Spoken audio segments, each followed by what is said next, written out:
Isang mapagpalang araw naman po mga kapatid at muli tayong mag-aaral ng salita ng Diyos. At ang salita ng Diyos natin pag-aaralan, natin po itong kukunin sa mga awit, kabanata 119, talata 9 hanggang 11. Sabi dito, paano ba iingatang maging wagas yaong buhay? Yaong buhay ng binata sa kanyang kabataan. Ang tugon ay, sumunod siya sa banal mong kautusan. Buong puso ang hangad ko na ikaw ay paglingkuran. Sa pagsunod sa utos mo, huwag mo akong babayaan. Ang banal mong kautusay sa puso ko iingatan upang hindi magkasala laban sa iyo kailanman. Mga kapatid, mga magulang, mga kaibigan, ito po ang salita ng Diyos. Ang papuri, ang pagsamba ay para lamang sa Kanya. Ito po ay tungkol sa pagiging masunurin sa kautusan. At isa dito sa mga tanong, paano ba iingatang maging wagas yaong buhay? Paano ba nating ingatan na yung buhay natin ay maging matuwid sa harapan pa rin ng Diyos? Paano tayo mamubuhay ng wagas? Kung paano tayo mamubuhay na nandun yung pag-iingat na tayo mismo ay iniingatan natin na hindi tayo magkasala, di ba? Na makapagpatuloy tayo na sumusunod doon sa kalooban ng Panginoon. Na nandun pa rin tayo na sa ilalim na gumagawa sa ilalim ng plano ng Diyos, no? Kasi dito may kita natin, isasabi doon ay yaong buhay ng binata sa kanyang kabataan. May mga bata na lumaki, no, sa prayer meeting, sa simbahan, sa gawain, na talagang yung iba naging children ministry, naging youth, di ba? Talagang kumakanta, umaawit, talagang kasama ng mga magulang na naglilingkod sa Panginoon, no? Pero nang sila ay nagbibinata na, no, o kaya nagdadalaga, minsan kasi yung impluwensya ng mundo, lalo yung ganyang mga edad, medyo critical na yan no? Yung sa mga high school, no? Yan talaga, pa-college, di ba? Minsan yan marami na silang mga gustong tuklasin sa mundong ito. Iba napapabarkada, at marami kasi hatak yung mundo no? Marami silang gustong malaman, no? Masyado silang curious sa mga bagay sa mundong ito. At minsan, dahil sa sistema ng mundo, yung hatak ng mundo, lalo sa mga kabataan, kasi hindi pa ganun ka-firm yung kanilang desisyon sa mga buhay nila. So, kasi nagsisearching sila no? Hinahanap pa nila yung sarili nila. No? Talaga talaga mga agresibo, yung lalo yung mga ganyan mga edad, di ba? Parang gusto nilang matikman, gusto nilang maranasan yung mga bagay-bagay, no? Sa kanilang kabataan.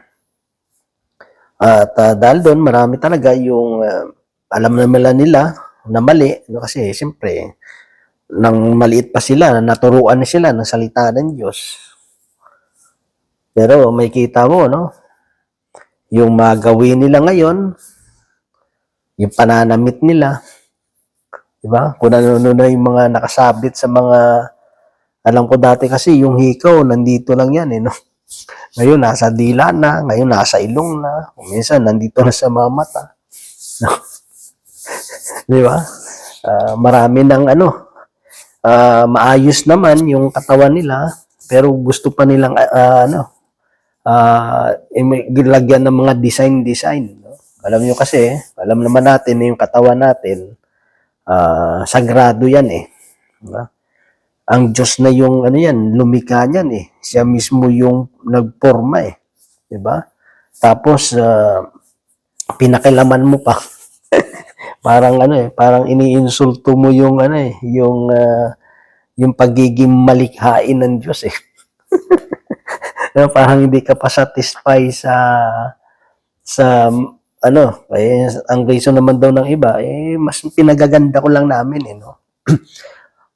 Parang ibig sabihin, kung mas pinagaganda mo, ibig sabihin pangit.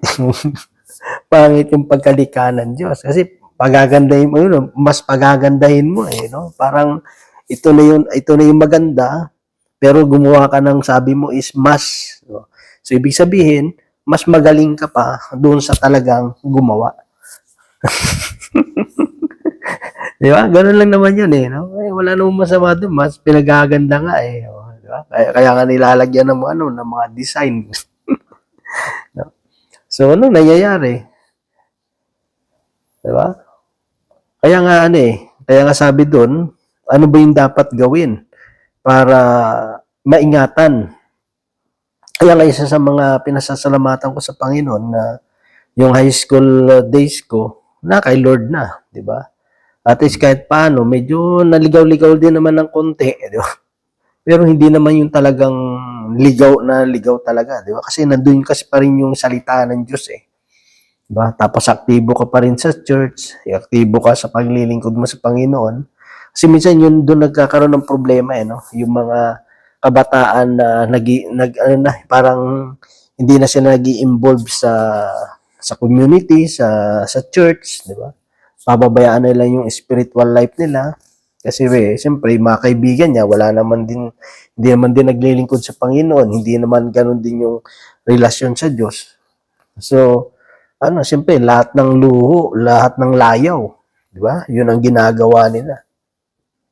Tapos ikaw naman, siyempre, yung naiinggit, no? Yung iba, naiinggit kasi, sabi na, ano ba naman tong buhay ko na to? No? Puro na ako paglilingkod. May mga ganun na parang naiinggit sila doon sa mga barkada nila, doon sa mga kaibigan nila, sa mga classmate nila. No? Kasi nagagawa nila yung gusto nila. Yung nga yung problema dun no? Yung do what you want. Kaya marami napapahamak niyan Do what you want, no? Buhay ko to, nung pakialam mo. Di ba? Mga ganun Kaya nga yung problema dun buhay ko to, wala kayong pakialam. Bahala ako kung anong gusto ko. Pero sa totoo lang, yung buhay natin galing sa Diyos Hindi naman talaga sa atin to Pinahiram lang ng Diyos Ibig sabihin, pinahiram, dapat maging good steward tayo. Diba? Dapat pinangangalagaan natin, inaayos natin.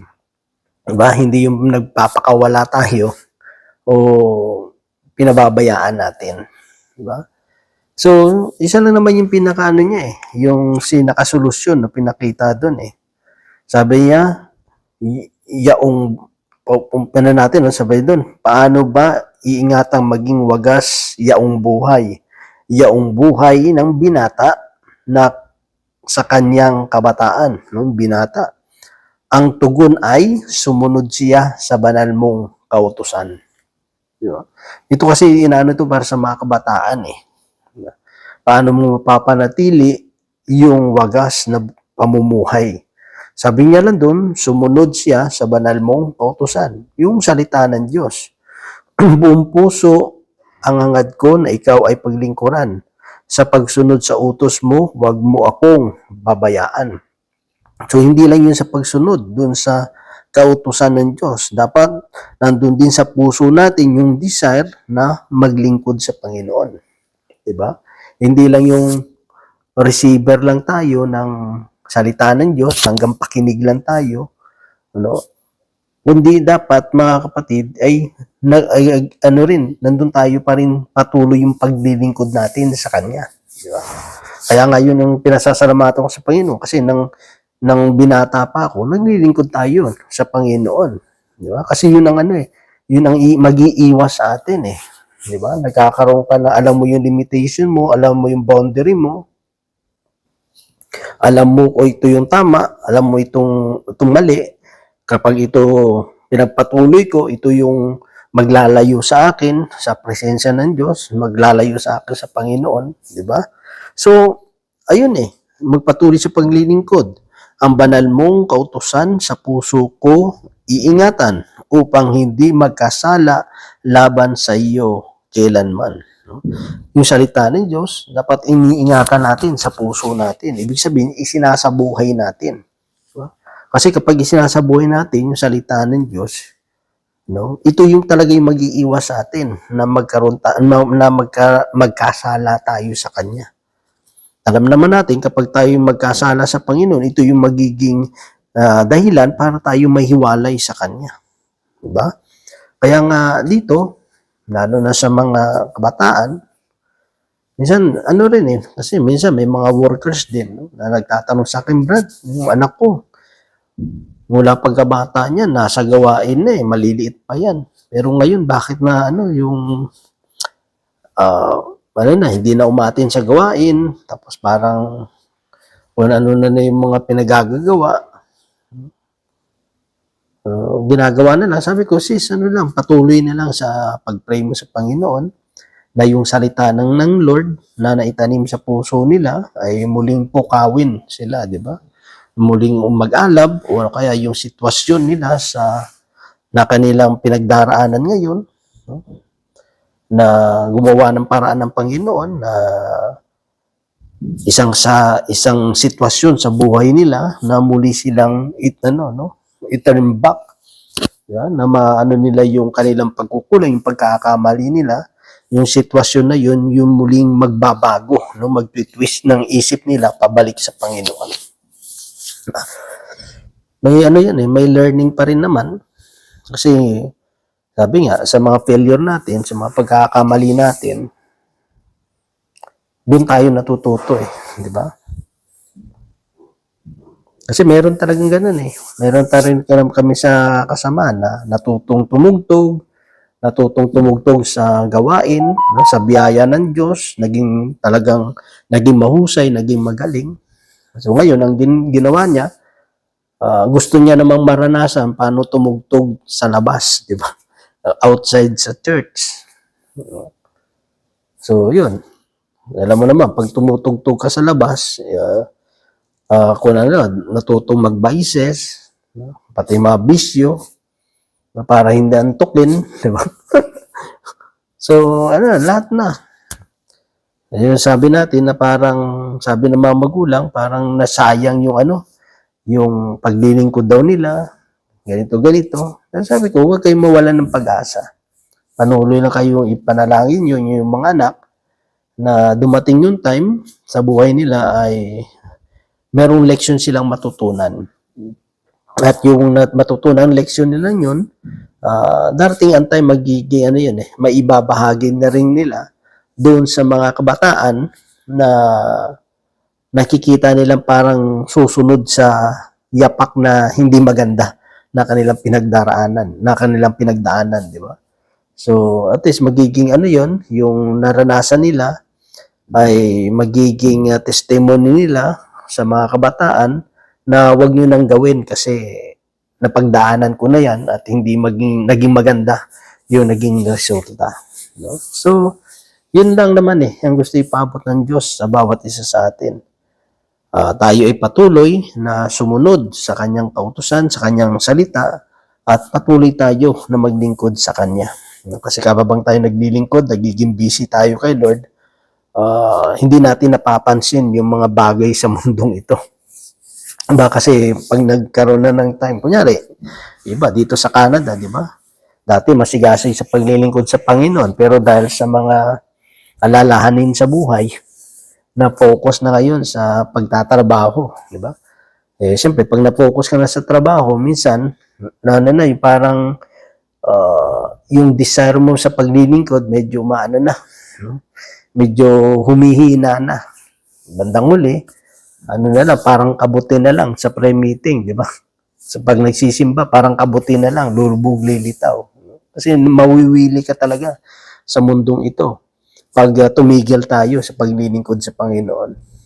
Kasi pala ang rason ng iba, hindi naman ako nawala kay Lord no? Nananalangin pa rin naman ako Pero siyempre, wala ka ng fellowship di ba? Kung nalalayo na, kasi yung fellowship kasi napakalaga yun. Kasi kapag palagi mo nakakasama yung mga kapananampalataya natin sa Panginoon, ito kasi sila yung magre-remind sa atin Kasi pag alam mong walang kapatiran, walang mga brother and sister, magagawa mo lahat ng gusto mo eh, di ba? Pero pag nakakita ko, nandito si brother, makikita mo, may mga kapatiran tayo, siyempre may mga vices pa sa buhay, pero pag nakikita ka, bigla nilang tinatapon, di ba? At least nandun pa rin yung parang yung conviction sa kanila kapag nakikita ka, di ba? Bigla na itatapon yun, di ba? Yung umuusok yung bunganga nila, bigla na yung tinapon. O at least, pag nandiyan yung presence mo, at least kahit 1 oras, 2 oras, 3 oras at least, no? Napigilan mo sila, no? Na palagi umuusok yung bunganga nila. So, iba pa rin kasi, nagkakaroon ka ng yung conscious ka, di ba? Okay? Di ba? May pero kung paano kung hindi ka na umaattend, wala na yung mo sa community, wala na, gagawin mo na lahat ng gusto mo kasi sabi mo wala naman nakakakita sa akin, no? Kaya napakalaga pa rin na yung pagsiserve natin sa Panginoon, kasi yung magre-remind sa akin katulad niya kami, nangangaral kami ng salita ng Diyos, no, ng kabataan ko pa dati, di ba? Kasi college ako nang tinawag akong mangaral ng salita ng Panginoon. Siyempre, kapag nangangaral ka, ikaw mismo magagard mo yung sarili mo di ba?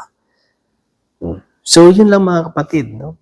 Patuloy tayo na sumunod sa kanyang kalooban at patuloy tayo maglingkod sa kanya upang tayo ay makaiwas sa maruming pamumuhay.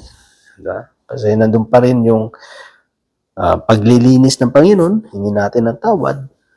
At ang Diyos naman ay kung sincero sincero tayo, talagang hindi na natin ulitin gagawin yung mga bagay na pagkakamaling nagawa natin. Ang Diyos naman handa magpatawad at patuloy tayong lilinisin.